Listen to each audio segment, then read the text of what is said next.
Bueno, iniciamos esta conversación, esta charla, como diría Gabriel García Márquez, en amor en los tiempos del cólera, en amor en los tiempos del COVID. Iniciamos esta jornada de conmemoración de la vida y obra de Rubén Darío, que estará cumpliendo aniversario de nacimiento el día 18 de enero 1867 y el aniversario de su fallecimiento, el paso a la inmortalidad, el 6 de febrero de 1916. 154 y 105 años respectivamente de estar en la cumbre de las letras hispanoamericanas españolas. Bueno, y antes de comenzar esta charla, vamos a tratar de explicar, bueno, el propósito de lo que nos ha unido hoy aquí en esta conversación virtual que permite la tecnología y que quedará grabada también en este espacio virtual para que puedan escucharlo posteriormente las personas que se conectan tarde o que se conectarán posteriormente. Quiero agradecerles a ustedes la presencia, a los que están en vivo en esta conversación, agradecer a las personas que se conectarán después y escucharán después esta transmisión.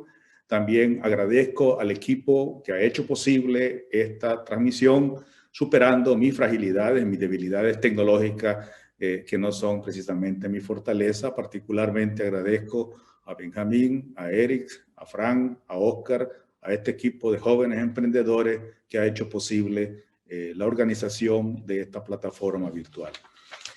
Iniciamos hoy con una primera charla, un primer conversatorio sobre Rubén Darío que hemos titulado Rubén Darío, ¿qué logró? ¿Cómo lo hizo? Hoy, sábado 16 de enero del año 2021. La segunda conferencia o charla será el sábado 23 de enero y el nombre que hemos seleccionado para esa charla también será El camino recorrido por Rubén Darío, pagar los costos. Y la tercera será el sábado 30 de enero y el título que escogimos para esa conversación: para leer, aprender y disfrutar la obra rubendariana. Y finalmente, la cuarta y última charla será el sábado 6 de febrero, que será la presentación virtual también de un libro sobre Rubén Darío, El Bardo Eterno, poeta universal de Centroamérica. Y con eso cerraríamos este ciclo de 4 charlas, 4 sábados, en esta jornada de conmemoración de la vida y obra de Rubén Darío, para aprender y para redescubrir a este extraordinario personaje de la literatura española, nicaragüense, centroamericano, hispanoamericano. Y hoy iniciaremos con la primera charla que hemos titulado ¿Qué logró y cómo lo hizo Rubén Darío? La exposición que compartiré con ustedes tiene una duración de 40 a 45 minutos. Después atenderé las preguntas y los comentarios que ustedes tengan a bien poner en la plataforma de transmisión, en el YouTube, en los comentarios que tengan, para que cerremos con los comentarios finales, atendiendo las preguntas, las inquietudes que ustedes expresen ahí. La charla la hemos dividido en 4 puntos. Y al final, un comentario final, unas conclusiones y las observaciones o la respuesta a las preguntas que ustedes hagan. Y comienzo con una historia personal. ¿Por qué comencé a interesarme y por qué me parece interesante a mí Rubén Darío? ¿Y por qué te puede parecer interesante a vos Rubén Darío? Si a lo mejor no sos escritor, a lo mejor no te gusta la poesía, a lo mejor disfrutas la poesía y disfrutas la literatura, pero es probable que no todos nos guste eso. Pero en mi caso personal, ¿por qué me comencé a interesar por este personaje que se llama Rubén Darío? Bueno, soy nicaragüense. Ese es un factor que me vincula a Rubén Darío, pero también hablo el español. Ese es otro factor que me vincula ineludiblemente a Rubén Darío. Y en la escuela, cuando estaba en primaria, cuando era un niño, y en la adolescencia, en la secundaria, bueno, cuando uno estudia en América Latina y en cualquier lugar de la lengua española, seguramente hablarán de Darío. Y mencionaban a Darío, como también mencionaban a Cervantes, y también mencionaban a múltiples autores de la literatura española y de la ciencia y del conocimiento, que uno escuchaba los nombres, pero uno no se percataba del personaje, no se percataba de la grandiosidad de la obra o del planteamiento, ya sea en matemática, en ciencia, en filosofía, en sociología, en literatura, no importa lo que sea. Es decir, uno veía el nombre y a la vez quizás memorizaba el nombre y quizás aprendí algún concepto y quizás me aprendí yo algunos poemas y ustedes quizás también aprendieron algunos poemas de Rubén Darío, pero no siempre en la primaria, por lo menos, nos detuvimos a pensar quién era. Y no nos detuvimos a pensar tampoco en el significado de los versos que estaba construyendo.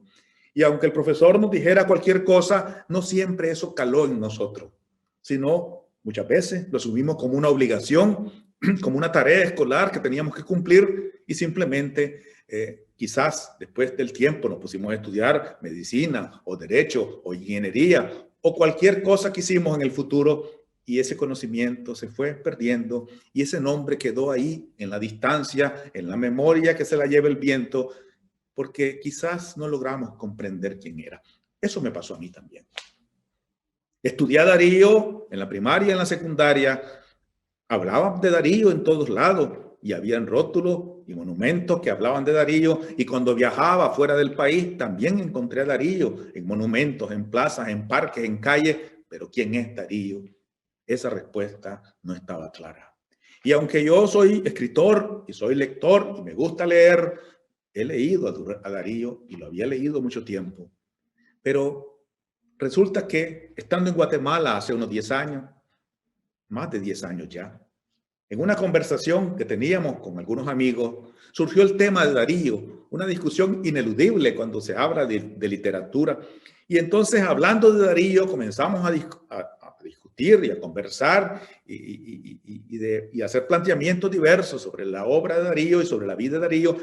Y en esa discusión yo me di cuenta que tenía vacíos profundos, que había un Darío que yo ignoraba, que desconocía, que ese Darío era muy impersonal, muy distante y que necesitaba redescubrir al Darío del que se hablaba. Necesitaba tener contacto directo con ese personaje para que fuera más cercano y a ver qué me podía enseñar, qué podía aprender yo de él y por qué era el grande y por qué se hablaba de él en todos lados y por qué sus poemas y sus versos y sus citas, cuál es la profundidad del contenido de sus versos y de sus planteamientos y de su pensamiento y qué huella dejó en su vida, en la historia.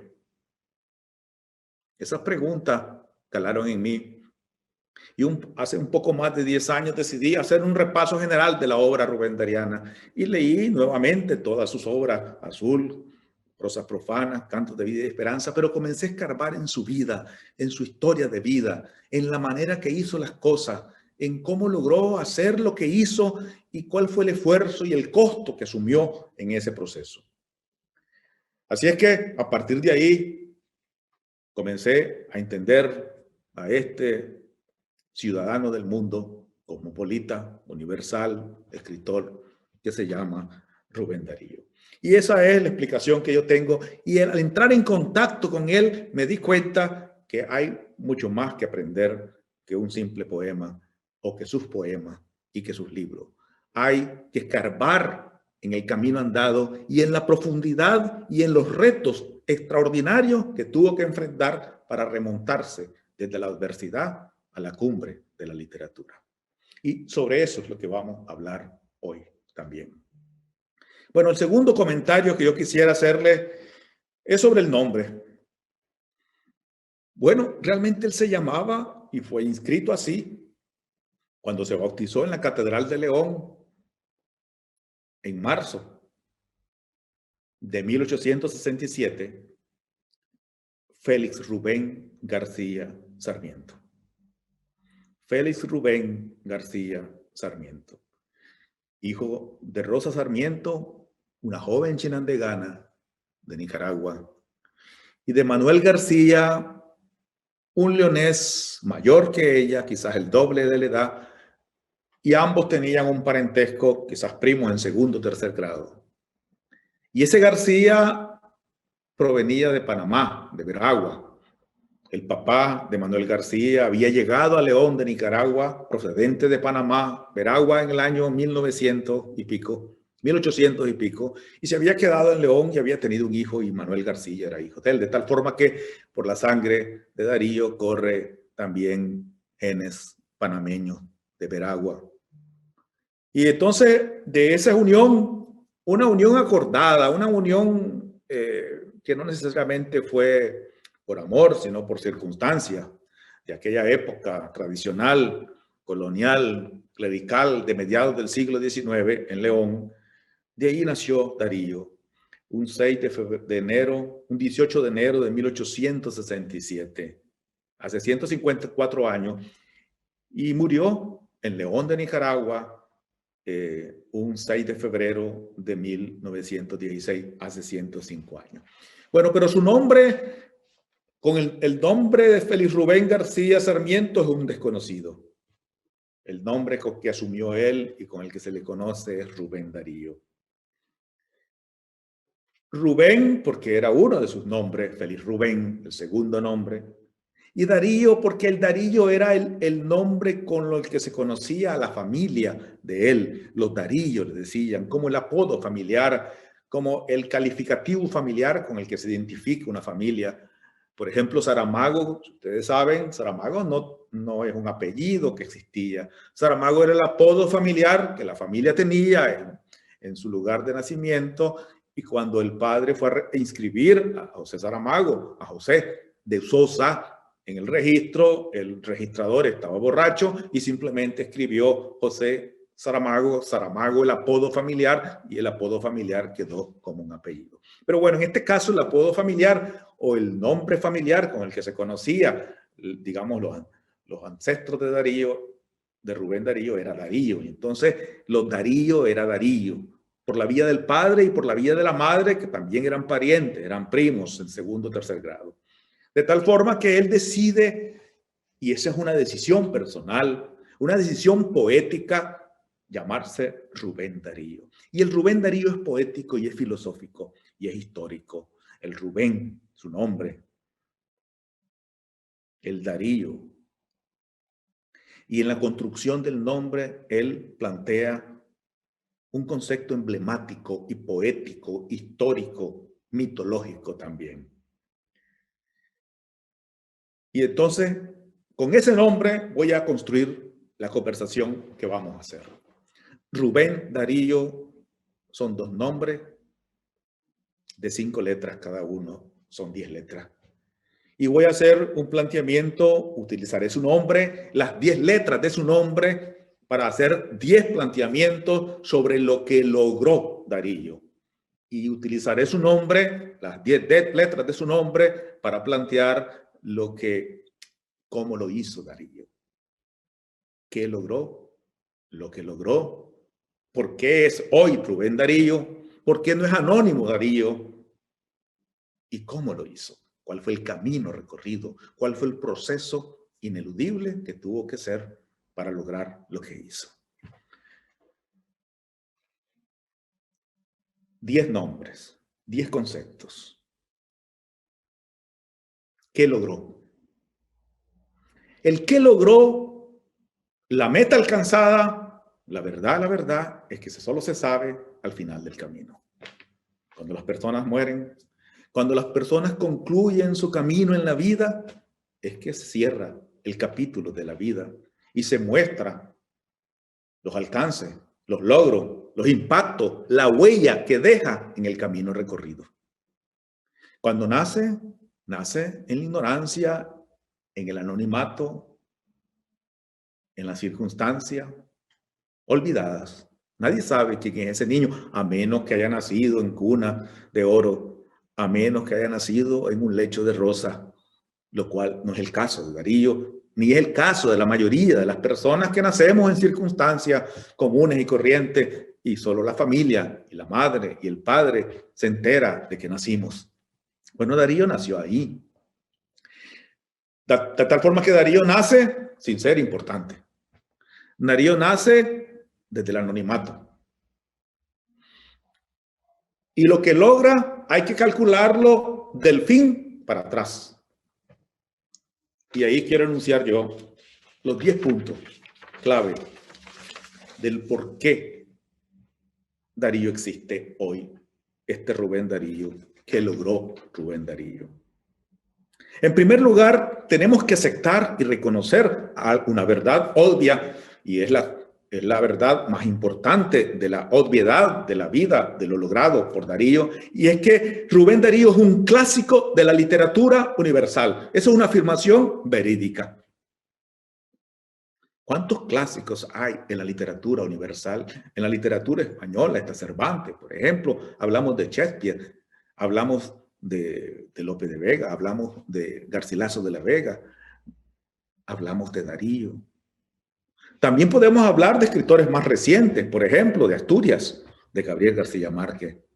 Es decir, pero Darío es reconocido hoy por cualquier crítico de la literatura, que le guste o no le guste la literatura de Darío, es reconocido por el mundo académico como un clásico de la literatura universal. Es decir, no es una obra de Darío que se hizo clásica solamente, no es que Azul sea clásico, no es que Prosas Profanas sea un libro clásico, no es que Cantos de Vida y Esperanza sea un libro clásico, sino que Darío, su obra creativa, su producción literaria, él mismo es clásico. Es un clásico de la literatura.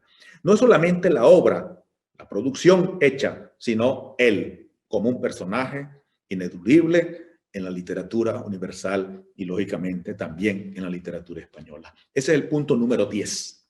El punto número 10 es que Darío es un clásico de la literatura universal. El número 9, venció el siglo. Darío murió hace 105 años.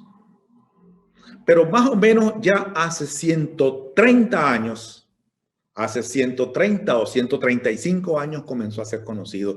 Me refiero cuando él inaugura el modernismo literario con la producción de Azul en Valparaíso, Chile, en 1888.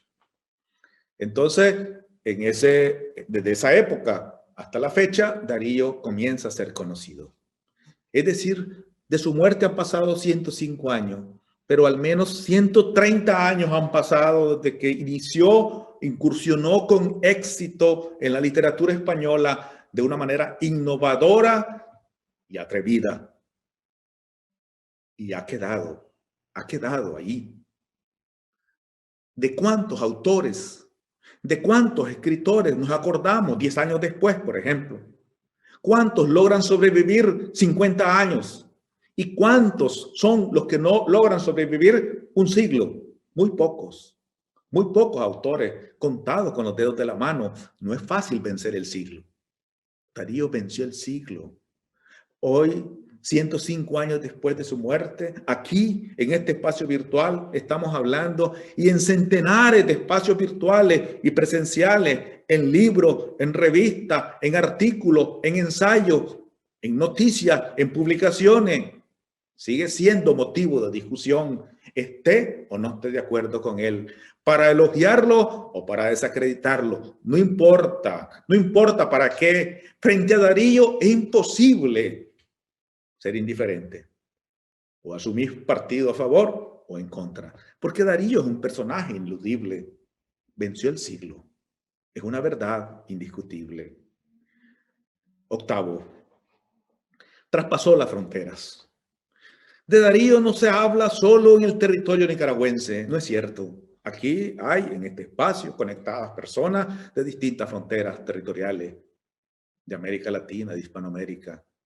De Darío se habla en Colombia, en Buenos Aires, en Chile, en México, en los Estados Unidos, en Europa, en Francia, en España, en Italia. De Darío se habla incluso en lugares remotos y exóticos, en China, en Japón, en Corea, en Irán, en Irak, en el mundo árabe, se habla también de Darío. Es decir, Darío es un personaje ineludible más allá de las fronteras territoriales de su lugar de nacimiento. Y aquí otra pregunta: ¿quiénes son capaces de sobrevivir un siglo? Y no solamente un siglo en el tiempo, sino quienes son capaces de ser aceptados, reconocidos, identificados más allá de sus fronteras territoriales. Son muy pocos también. Darío lo logró. Pasó la frontera. Séptimo. Y el idioma. Él hablaba español y escribía en español, algunas cosas en francés también. Pero el idioma de su producción literaria y el impacto innovador de su creación literaria está enmarcado en la lengua española. Sin embargo, su obra parcialmente, es conocida, al menos en 20 idiomas distintos: en inglés, en francés, en alemán, en italiano, en ruso. Hay traducciones, hay obras selectas publicadas en distintos idiomas, incluso en algunos idiomas como el miskito, en la costa caribe nicaragüense y la costa caribe hondureña. Bueno, al menos 20 idiomas, parte de sus obras están traducidas. Y gente de distintos idiomas, incluso el mandarín, el japonés, el coreano, han podido conocer parte de la obra dariana, de los poemas de Darío, de la prosa de Darío, a través de las traducciones relativas siempre de sus obras o de sus poemas.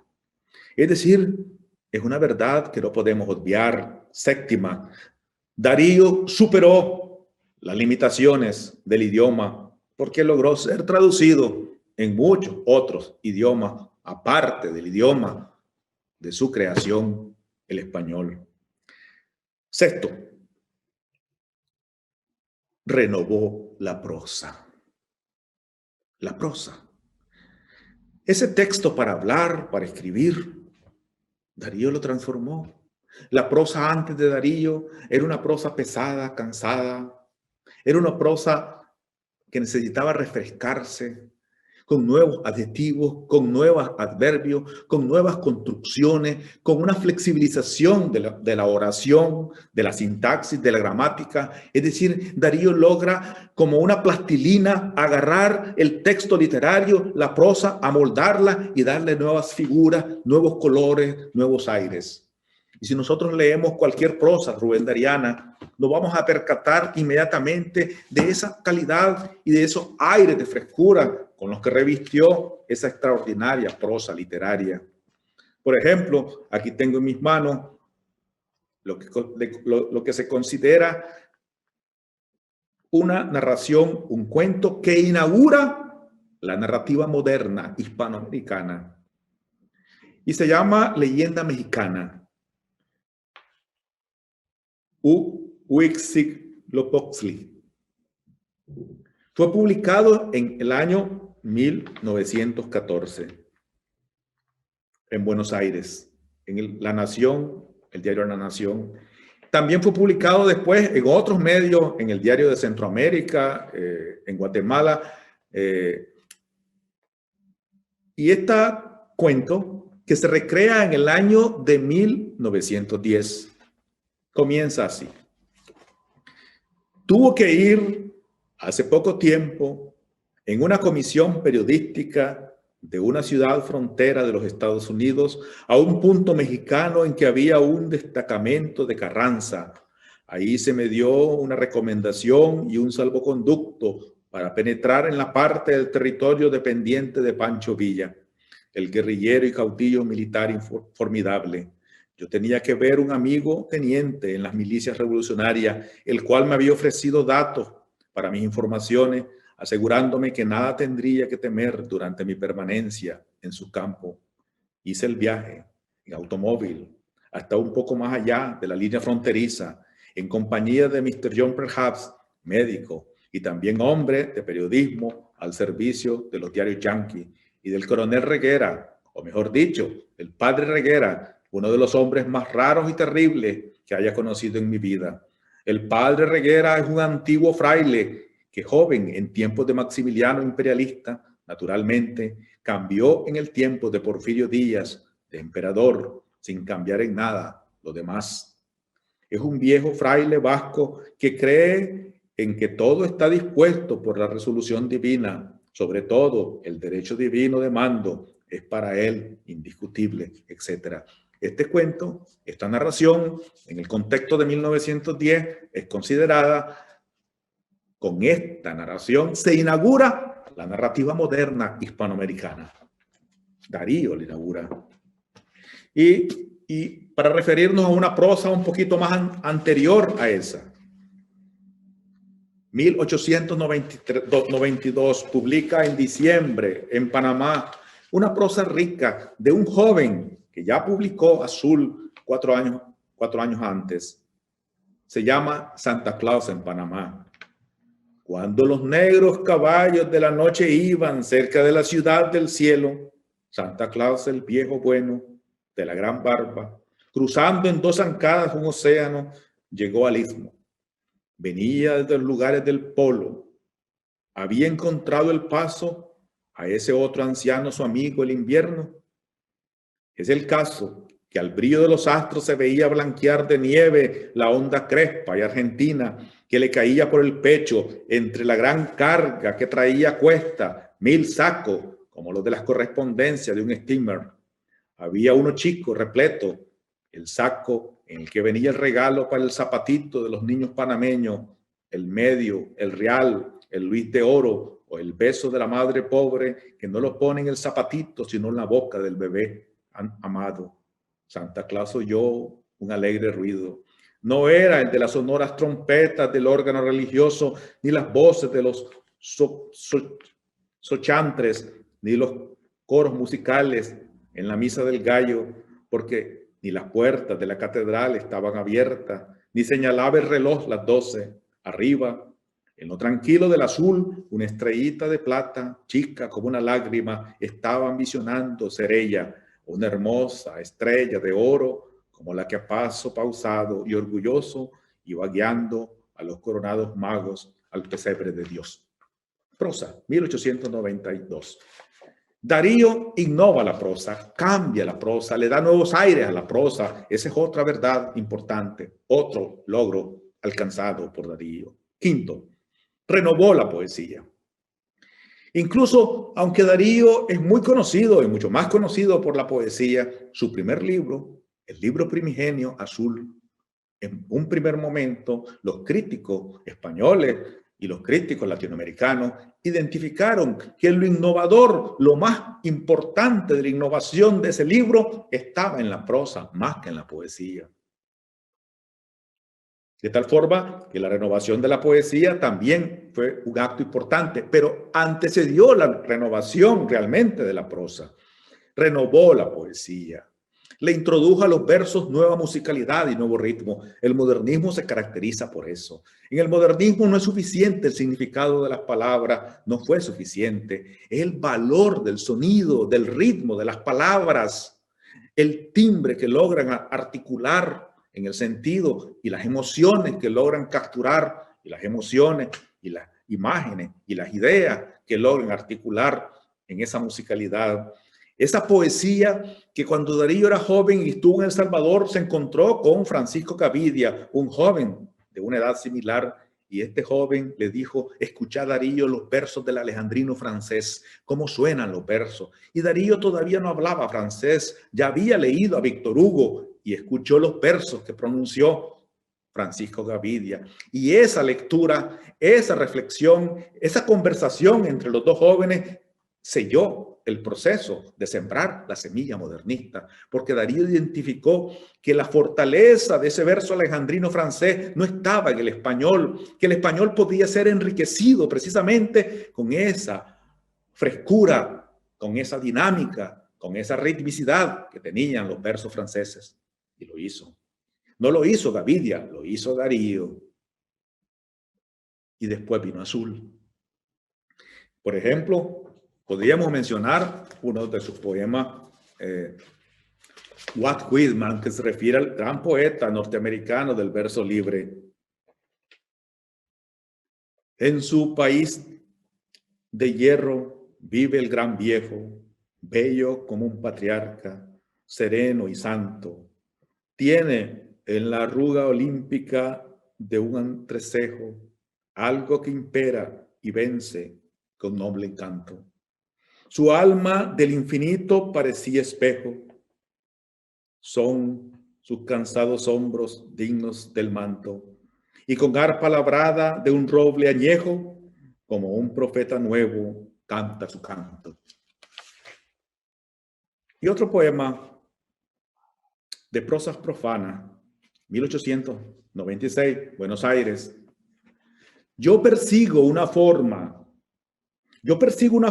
que no encuentra mi estilo, botón de pensamiento que busca ser la rosa, se anuncia con un beso que en mis labios se posa, el abrazo imposible de la Venus de Milo. Adornan verdes palmas el blanco peristilo, los astros me han predicho la visión de la diosa, y en mi alma reposa la luz como reposa el ave de la luna sobre el lago tranquilo. Y no hallo sino la palabra que huye, la iniciación melódica que de la flauta fluye, y la barca del sueño que en el espacio boga. Y bajo la ventana de mi bella durmiente, el sollozo continuo del chorro de la fuente, y el cuello del gran cisne blanco que me interroga. Yo persigo una forma que no encuentra mi estilo, dice Darío. Darío renovó la poesía, reformó la poesía, innovó la poesía española de su época. Hay un antes y un después. La poesía de antes de Darío y la poesía que sigue después de Darío marcó una época de manera indiscutible. Cuarto, Darío impuso una nueva estética literaria. Es decir, Darío fue capaz de señalar marcos de referencias sobre lo que era la belleza literaria de su época. De ahí para adelante. Publicó un libro muy conocido, Los Raros, en Buenos Aires, 1896, donde escribió sobre distintos autores y personajes de la literatura y la cultura de la época. Autores incluso poco conocidos todavía en América Latina, como Ibsen, por ejemplo. Y también habló de Martí y de otros. Y se refirió ahí a las pautas de la belleza literaria y la belleza creativa de estos autores. Y marca con este conjunto de autores, con este libro, Los Raros, pues precisamente porque eran raros, como Darío mismo también era raro, identifica esas cualidades profundas de la creación literaria, de la cultura de cambio, del cambio que se ocurre a fines del siglo XIX, de esos nuevos aires que él identifica. Es decir, marca criterios de una nueva estética literaria, de una nueva belleza creativa, de los nuevos rumbos del arte, y las pautas que él marca se convierten en referentes imposibles de obviar. Tercero, introdujo nuevas palabras y formas al idioma español. ¿Cuántas palabras? Algunos han dicho que 300, otros 500 palabras. No importa cuántas palabras nuevas introdujo Darío, pero lo más importante es que introdujo una nueva dinámica en el español. Al introducir nuevas palabras y alterar la construcción gramatical, la estructura sintáctica del español, en la construcción de la prosa y la construcción de la poesía, al darle a la poesía nuevas formas estructurales, copiando y aprendiendo de otros idiomas como el francés, el inglés, el italiano, por ejemplo, trayendo esos aprendizajes al idioma español e incorporándolo en su creación poética y en su creación literaria dentro de esa mixtura de cosas. De tal forma que no fue una copia externa, sino fue un aprendizaje de fuera para enriquecerlo desde nuestro idioma español y de nuestra cultura. De tal forma que era un poeta de lo local y de lo universal, del español y de lo universal, de lo cosmopolita, por esa mezcla inteligente que hizo y creativa de los aprendizajes. Nuevas palabras y nuevas formas. Por ejemplo, la palabra perla es un sustantivo. Pero Darío la introdujo en algunos de sus versos y dijo perlear. Lo utilizó como adjetivo calificativo y modificó con destreza ese término, de tal forma que esa dinámica que podría haber sido considerada una aberración en su tiempo, Darío la convirtió en una forma literaria, en una maniobra literaria para enriquecer el idioma, y lo logró de manera inteligente. Tercero, segundo, se le reconoció su liderazgo literario en su tiempo. Se le reconoció el liderazgo literario en su tiempo. Dijo, por ejemplo, Octavio Paz, el escritor mexicano, en un prólogo escrito en 1964, El Caracol y la Sirena. Desde 1888, Darío emplea la palabra modernismo para designar las tendencias de los poetas hispanoamericanos. Y él escribe: el espíritu nuevo que hoy anima a un pequeño pero triunfante y soberbio grupo de escritores y poetas de la América española es el modernismo. Y más adelante, Octavio Paz reconoce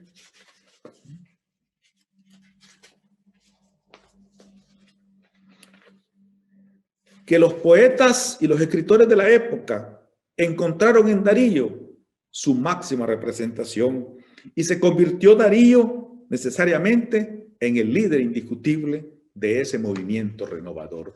Y este liderazgo de Darío, de fines del siglo XIX y principios del XX, lo reconocen moros y cristianos, es decir, escritores de su época y escritores contemporáneos. Ningún escritor contemporáneo, llámese Borges, llámese Gabriel García Márquez, de la lengua española, o Asturias, o Pablo Antonio Cuadra, o Carlos Fuentes, cualquier escritor de la lengua, de la literatura española de los últimos 50 años, puede obviar los aprendizajes necesarios que tuvo que tener de Rubén Darío. Y escritores de otras lenguas, incluso del inglés, del francés, del alemán, tampoco pueden obviar, sondear esa literatura y esa creación literaria dariana.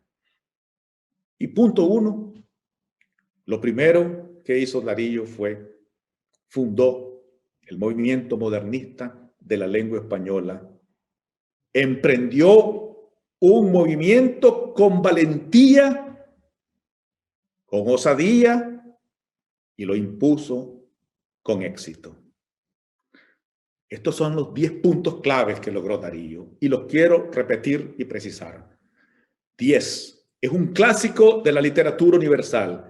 9. Venció el siglo. 8. Traspasó las fronteras. 9. Superó las limitaciones del idioma. 6. Renovó la prosa. 7. Renovó la poesía. 4. Impuso una nueva estética literaria. 3. Introdujo nuevas palabras y formas al idioma español. Y 2. Reconocido por su liderazgo literario en su tiempo. Y 1. Fundó un movimiento literario de reforma a la lengua española, el modernismo de fines del siglo XIX y principios del XX. Es, por lo tanto, sin lugar a duda, un emprendedor de éxito. Lo logró. Bueno, y ahora viene el otro punto. Perfecto, lo logró. Ahora, ¿cómo lo hizo?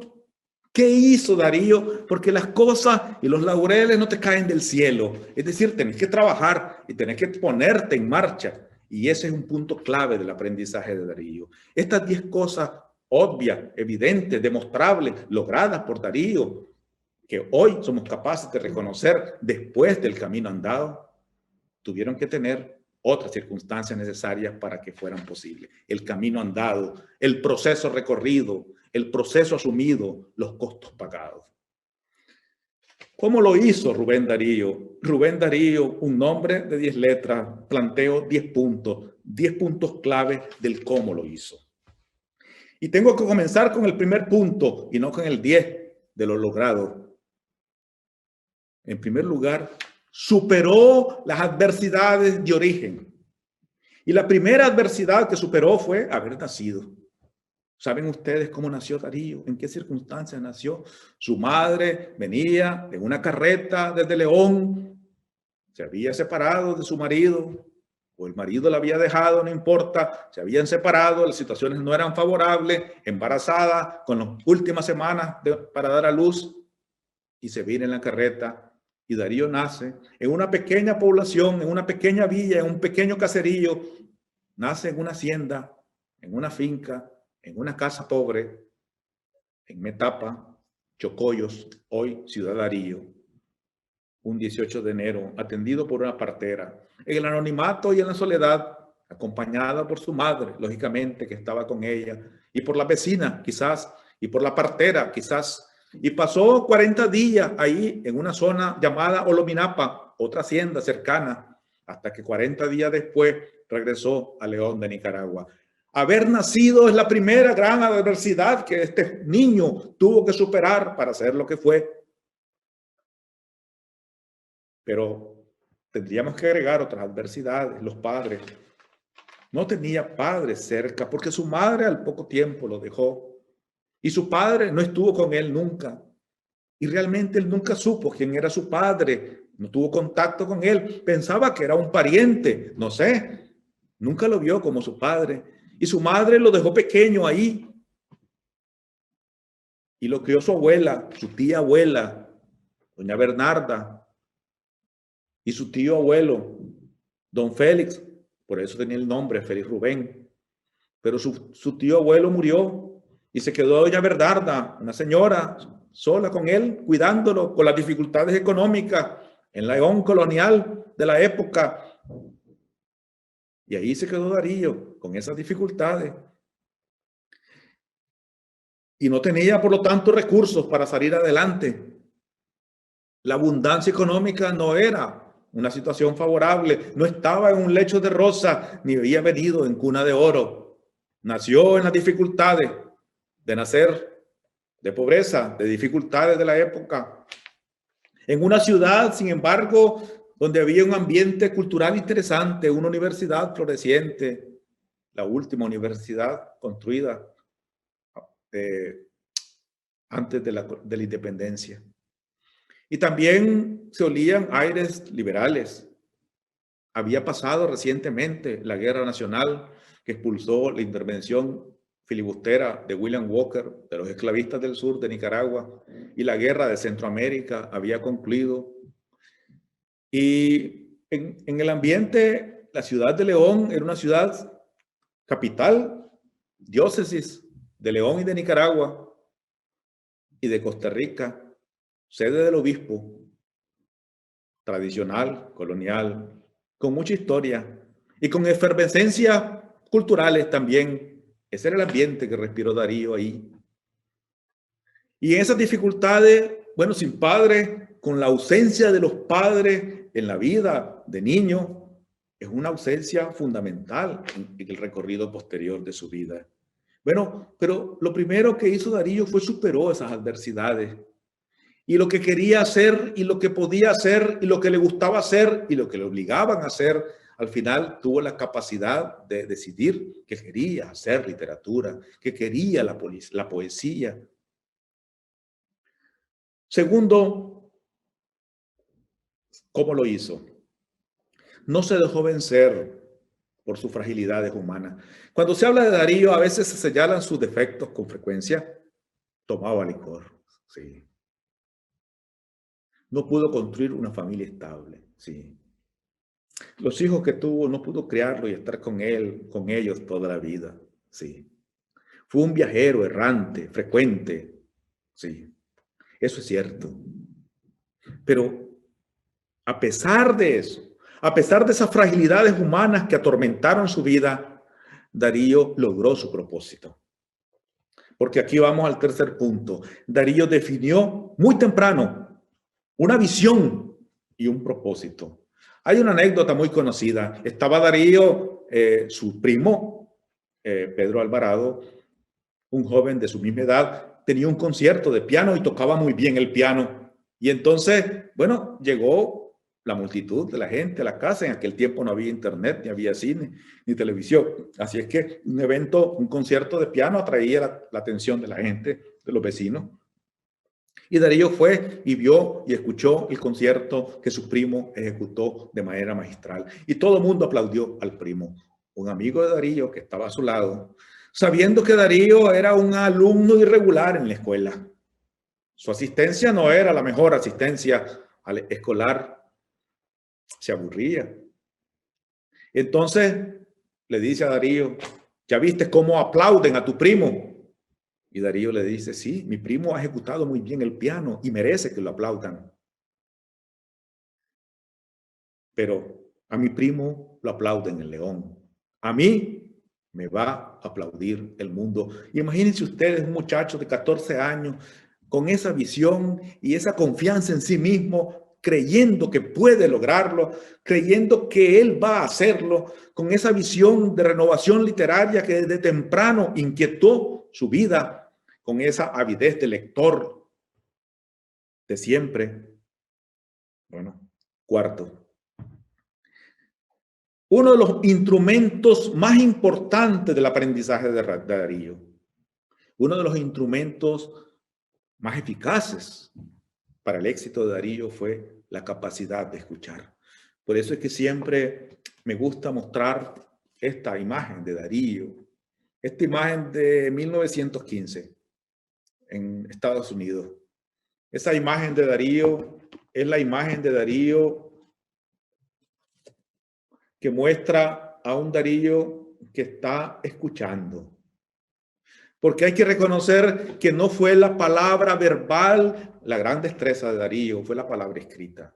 Darío no era un orador extraordinario, no era un orador competente. Algunos hasta criticaban la manera que podía expresarse en conferencias o en charlas. No era la palabra verbal, no era un gran hablantín Rubén Darío, era hábil observando. Y aquí voy al otro punto, era hábil escuchando esa forma atenta de escuchar. Y ese escuchar, la pregunta es, ¿cuándo comenzó a aprender Darío? ¿Y cuál fue el primer aprendizaje fundamental en Rubén Darío? Bueno, el primer aprendizaje fundamental fue el escuchar, no leer. Él mismo lo cuenta en su biografía, en su autobiografía, La vida de Rubén Darío, escrita por él mismo. Dice que en las noches, en las tertulias de la casa de las cuatro esquinas en León, todas las noches, me imagino yo, que ponían rosquillas y cafecitos y se reunía la gente a tocar guitarra, a leer poemas, a contar historias, a hablar de política y de la recién concluida guerra y de la Unión Centroamericana y del liberalismo y de la Revolución Francesa y de los problemas políticos, sociales de León y de Nicaragua y de Centroamérica de aquel entonces, y de la poesía francesa y de la literatura francesa y quizás de Víctor Hugo. Bueno, en esas reuniones, en esa tertulia de todas las noches, dice Darío que él estaba ahí en el regazo de su abuela, de doña Bernarda, y se quedaba ahí hasta que los párpados se le cerraban. Yo pregunto, ¿qué hacía un niño de 2 años quizás? O de 3, ¿qué hacía un niño ahí escuchando esa conversación de viejos, de adultos, de académicos? ¿Qué hacía? Escuchar. Lo único que hacía es escuchar. Es decir, Darío aprendió y lo primero que aprendió fue escuchar. Un amigo de él, Osvaldo Basil, de República Dominicana, decía y escribía, Darío tenía la capacidad de dirigir una conversación y hacerla interesante sin decir una sola palabra. Ese es el Darío, esa es la gran destreza de Darío, esa es la principal fuente de aprendizaje de Darío, el escuchar. Y la segunda, podría agregar yo, es el observar. Era un observador constante. La forma en que redacta sus crónicas demuestra una acuciosa capacidad de observación, una acuciosa capacidad de detalle. Por ejemplo, las prosas que él escribe en La Nación y los libros que publica, Peregrinaciones, Todo al vuelo, Tierras solares, España contemporánea, por ejemplo, que son libros de prosa, de crónicas escritas por Darío, son ricas en detalles. Demuestran a un Darío informado, demuestran a un Darío observador, demuestran a un Darío que es capaz de usar la belleza literaria en la descripción de la crónica que presenta. Esos libros son clásicos para el aprendizaje de la crónica, del periodismo, por ejemplo, que fue el principal sustento de la vida profesional que sostuvo pues, la economía de Rubén Darío durante los últimos 25 años de su vida. Bueno, sexto, el otro instrumento fundamental de Darío es leer. Darío fue un lector, aprendió a leer, todos nosotros hemos aprendido a leer, pero fue un lector que aprendió a leer y siguió leyendo siempre. Fue un niño que aprendió a escuchar y siguió escuchando siempre. Fue un niño que aprendió a observar y siguió observando siempre. De tal forma que la capacidad de escuchar, la capacidad de observar y la capacidad de leer son los tres instrumentos principales del aprendizaje de Rubén Darío. Es lo que nosotros podríamos llamar, séptimo punto, la pedagogía rubendariana. Esa pedagogía rubendariana, la manera de aprender de Darío, el camino del aprendizaje de Darío es fundamental para el éxito de Darío, para hacer lo que hizo Darío. Porque resulta que Darío rompió con el sistema educativo, se salió de la escuela, apenas llegó al segundo año de secundaria, no es bachiller. Así que la mayoría de los que estamos aquí conectados y hablando, tenemos más formación académica formal que la que tuvo Rubén Darío. Tampoco cursó la universidad, no tiene ningún título universitario. Su aprendizaje, su capacidad de creación la construyó a partir de la capacidad de escuchar, de observar y la lectura constante a través de esos espacios extraordinarios que se llaman tertulia. La tertulia de León, la tertulia de Managua, la tertulia de San Salvador, de Valparaíso, de Santiago de Chile, de Buenos Aires, de Madrid, la tertulia de París, de Barcelona. Esa reunión de discusión para escuchar, para conversar, para aprender, esa fue la dinámica fundamental de esa pedagogía rubendariana, sumada, yo diría, a tres cualidades fundamentales de la personalidad de Darío. En primer lugar, humildad. No es posible desarrollar aprendizaje si no sos un poquito humilde, si no sos humilde. Es decir, si no puedes entender que podés aprender de todos y de todo. Segundo, necesitas ser curioso. Darío era curioso. Era viajero porque era curioso, leía porque era curioso, le inquietaba eso de andar rebuscando y descubriendo cosas. Lo de viajero frecuente, lo de lector constante, lo de conversador, lo de escuchar, lo de tertulia, está motivado por la curiosidad de Darío.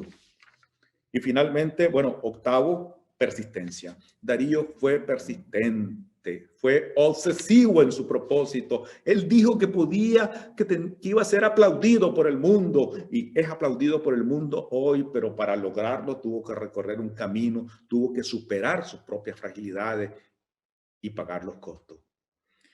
Fue persistente hasta el final. Tengo un destino, decía, y lo asumió. 9.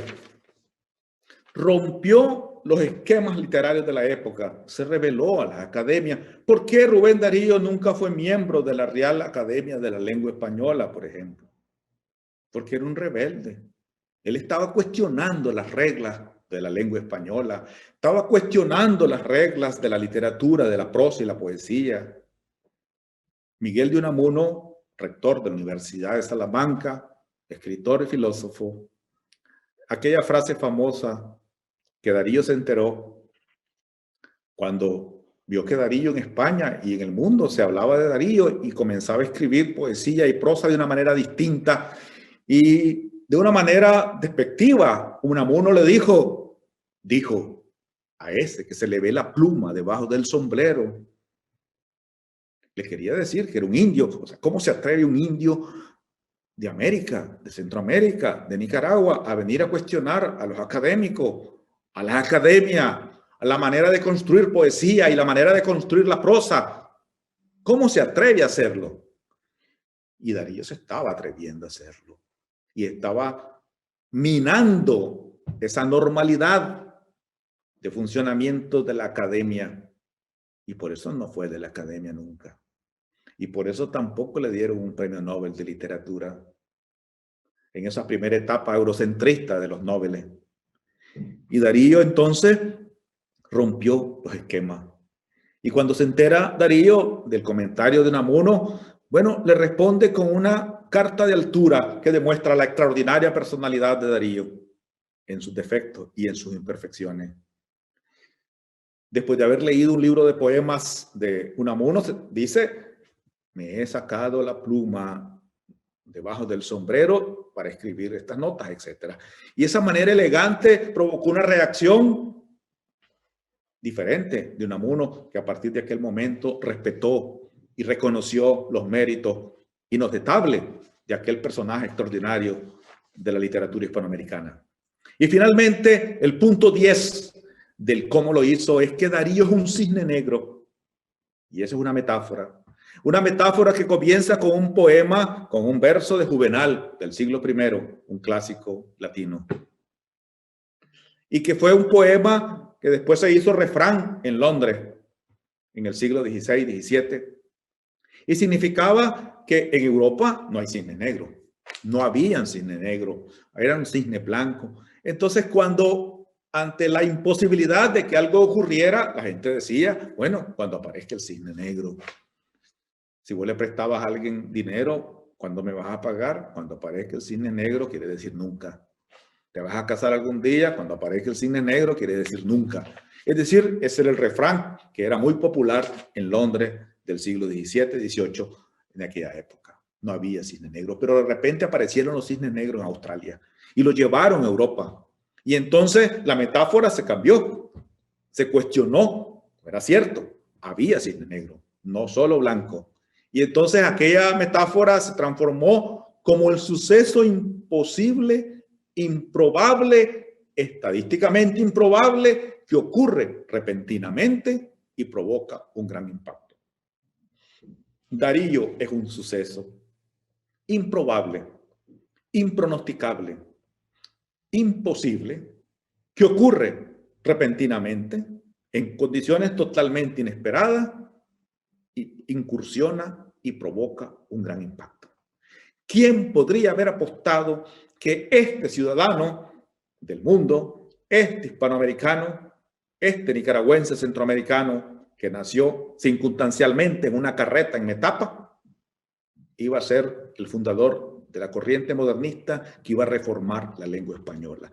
Es decir, alguien que no fuera académico, que no se bachilleró, que no terminó la universidad, alguien que rompió los esquemas, que no venía de las grandes capitales españolas, que no venía de las grandes capitales hispanoamericanas incluso, que venía de la periferia económica, política y cultural, y desde ahí, desde la adversidad, desde las dificultades de origen, se remontó, escaló e impuso en la cumbre de la literatura española una reforma extraordinaria que no podemos obviar y que de la cual todavía se sigue hablando después de más de 100 años.